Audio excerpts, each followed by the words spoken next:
ये जो है गैर मुस्लिम भाइयों के लिए है, वो सरकार उनके लिए काम करे, सरकार जाने बोलो जाने, इससे हमारा क्या लेना देना है। जो बाहर के मुस्लिम मुल्कों से जो हमारे नाम मुस्लिम भाई हैं उनको दे सरकार, ना दे सरकार, उसकी मार्केटिंग कर रही है, मगर हम क्यों अपने आप को परेशान करके अपने आप को पूरे माहौल को पोलराइज कर रहे हैं और घबराए चले जा रहे हैं। तो मेरा एक ही मैसेज है इस वीडियो के जरिए से कि हमको ये चाहिए कि हम सब्र का मुजाहरा करें और सीएए के बारे में, हमारे बारे में, हम लोगों को जो गलतफहमी हो रही है अपने बारे में, वो गलतफहमी नहीं होना चाहिए। आपकी सिटीजनशिप इससे नहीं जाने वाली है, ये सिटीजनशिप किसी को देने के लिए बनाया गया है और आपका इससे कोई ताल्लुक नहीं है। इसलिए बिला वजह आप कहते नहीं कि बेगाने की शादी में अब्दुल्ला दीवाना, वो हिसाब हमारा हो गया है। देखिए सीएए जो है ये सिटीजनशिप अमेंडमेंट एक्ट है, जो इसलिए है कि जो लोग बाहर मुल्कों से इंडिया में आए हैं उन लोगों को सिटीजनशिप देने के लिए। सीएए किसी की सिटीजनशिप लेने के लिए नहीं है। इसका बेसिक फॉर्मूला ये है कि जो लोग भी 31 दिसंबर 2014 से पहले अगर वो यहाँ पर आ गए और 5 साल से ज़्यादा से रह रहे हैं इंडिया के अंदर, तो उन लोगों को एक ऐसा प्रोविज़न है कि वो सिटीजनशिप के लिए अप्लाई कर सकते हैं, उनको सिटीजनशिप मिलेगी।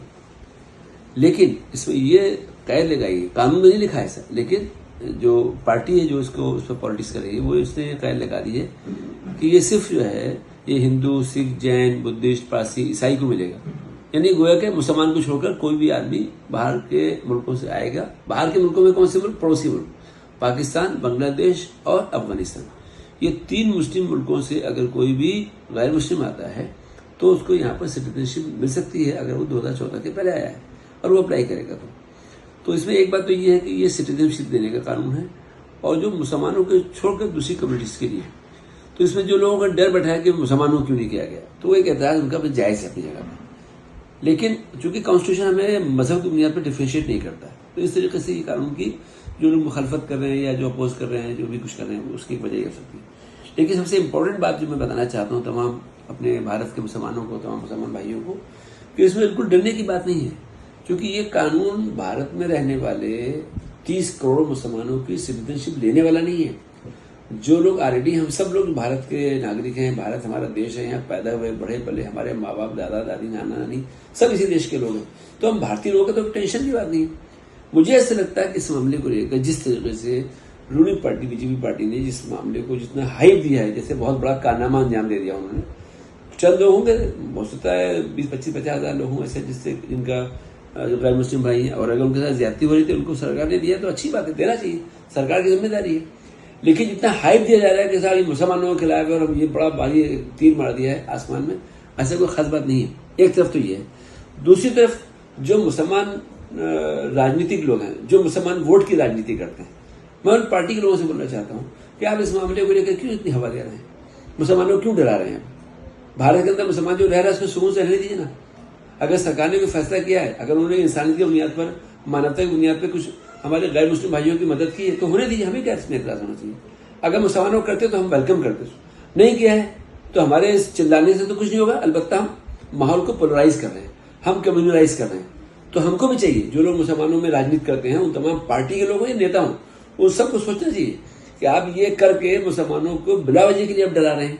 मुसलमानों को तो डर पैदा, भाई सीए से मुसलमानों को क्या लेना देना है। जब बाहर से आने वाले लोगों को नागरिकता नहीं मिल रही है तो जो बाहर से आएगा उनका एक इशू हो सकता है, उसके लिए सरकार से अप्लाई करेंगे, हो सकता है सरकार आज तो कल उसमें भी गौर करे। लेकिन हम सब लोग जो भारत के नागरिक हैं, जो भारत में रहते चले हैं सारे मुसलमान, हमारा इसमें तो कुछ नुकसान ही नहीं है, ना हमारा कुछ जा रहा है ना हमारा कुछ आ रहा है, तो हमारे से सीएए से कोई लेना देना नहीं है। इसको लेकर पूरे इंडिया के मुसलमानों में हमारे कुछ उलमा बयान दे रहे हैं, कुछ मुसलमान नेता बयान देना शुरू कर दिए हैं, ऐसा नहीं होना चाहिए, वैसा नहीं होना चाहिए। मैं समझता हूँ सब बातें सही नहीं है। हम लोगों को बहुत समझदारी के साथ, सूझबूझ के साथ काम करना चाहिए और हमको अपने आप को तैयार करना चाहिए कि हम मुसलमानों के सफों में इत्तेहाद पैदा करें, मुसलमानों के वोटर आईडी कार्ड बनाएं, हम सब मिलकर वोट पोल करें, प्रॉपर इलेक्शन में वो हमारे वोटों का बंटवारा ना हो और एक लीडरशिप तैयार करें। ये जो चीज़ों में हम जब काम करते हैं, हमें एक अंदर डर पैदा होता है, एहसास पैदा होता है, हम डॉक्यूमेंट के लिए भाग रहे हैं। क्या डॉक्यूमेंट दिखाएंगे आप जब ये सीए आपके मुतालिक है ही नहीं। देखिए एनआरसी एनपीआर अलग चीज़ है, सीए अलग चीज़ है। अभी तो बिल सरकार तो ये लेके आई सीए का, उससे नोटिफिकेशन जारी किया है, तो सीए का जो बिल पेश किया है उन्होंने, सीए के बिल को लेकर के जो राजनीति हो रही है अपोजिट पार्टी की तरफ से या मुस्लिम राजनीतियों की तरफ से जो हो रही है, जो पॉलिटिक्स हो रही है, मैं समझता हूँ कि ये सही नहीं है। मैं भारत के मुसलमानों से बात करना चाहता हूँ, कि आप रिलैक्स होकर रहिए, रमजान का महीना, इबादत कीजिए, अल्लाह का जिक्र कीजिए, उससे ताल्लुक कायम कीजिए, अल्लाह से दुआएं कीजिए। और ये सीएए में आप डर के मत बैठिए, ना ही कोई डरने की बात है, ना घबराने की बात है, ना ही आपकी सिटीजनशिप छिनने वाली है इससे। तो ये इसका और चीजों से ताल्लुक नहीं है। एनआरसी, एनपीआर, डिटेंशन सेंटर, वो एक अलग किस्म का डर पैदा किया गया, वो अलग चीज है। लेकिन सीए जो है उसका भी हशर क्या वो बात की देखा जाएगा बाद में। लेकिन एज ऑन टुडे जो बिल आया है वो सीए का है, इसका ताल्लुक मुसलमानों से नहीं है। इसलिए मुसलमानों को चाहिए कि इस पर ना तो कोई रिएक्शन दे, ना कोई धरना, ना कोई मोर्चा, और इस मामले में खामोशी से अपना काम करे। ये जो है गैर मुस्लिम भाइयों के लिए है, वो सरकार उनके लिए काम करे, सरकार जाने बोलो जाने, इससे हमारा क्या लेना देना है। जो बाहर के मुस्लिम मुल्कों से जो हमारे नामुस्लिम भाई हैं उनको दे सरकार, ना दे सरकार, उसकी मार्केटिंग कर रही है। मगर हम क्यों अपने आप को परेशान करके अपने आप को पूरे माहौल को पोलराइज कर रहे हैं और घबराए चले जा रहे हैं। तो मेरा एक ही मैसेज है इस वीडियो के जरिए से कि हमको ये चाहिए कि हम सब्र का मुजाहरा करें, और सीएए के बारे में, हमारे बारे में, हम लोगों को जो गलतफहमी हो रही है अपने बारे में, वो गलतफहमी नहीं होना चाहिए। आपकी सिटीजनशिप इससे नहीं जाने वाली है, ये सिटीजनशिप किसी को देने के लिए बनाया गया है और आपका इससे कोई ताल्लुक नहीं है। इसलिए बिला वजह आप कहते नहीं कि बेगाने की शादी में अब्दुल्ला दीवाना, वो हिसाब हमारा हो गया है। अरे हमारा लेना देना नहीं तो हमने, तब क्यों बिला वजह के लिए धरना मोर्चा कर रहे हैं, क्यों हम लोग नर्वस हो रहे हैं, क्यों हम लोग अपने आप को इससे जोड़े पड़े। हर आदमी परेशान है, सीए आ गया, सीए आ गया, क्या हो गया, सीए से हमारा क्या लेना देना है, सीए से हमारा कोई लेना देना नहीं। इसलिए आप रिलैक्स रहिए, इबादत कीजिए और सियासी सूझबूझ के शऊर का सबूत दीजिए। आने वाले पार्लियामेंट इलेक्शन के अंदर, आने वाले असेंबली इलेक्शन के अंदर मुसलमानों को मुत्तहदा वोटिंग करना चाहिए। हर पार्लियामेंट्री कॉन्स्टिट्यूंसी में, हर असेंबली कॉन्स्टिट्यूंसी में, चाहे मुस्लिम उम्मीदवार हो चाहे नॉन मुस्लिम हो, एक आदमी को वोट दिए, सब मिलकर एक कम्युनिटी तो एक कैंडिडेट चुनिए, उसी को सब मिलकर वोट दीजिए ताकि देश में अच्छे लोग आ सकें, सरकार अच्छे लोग के हाथ में आए जो समाज के लिए अच्छा कर सके।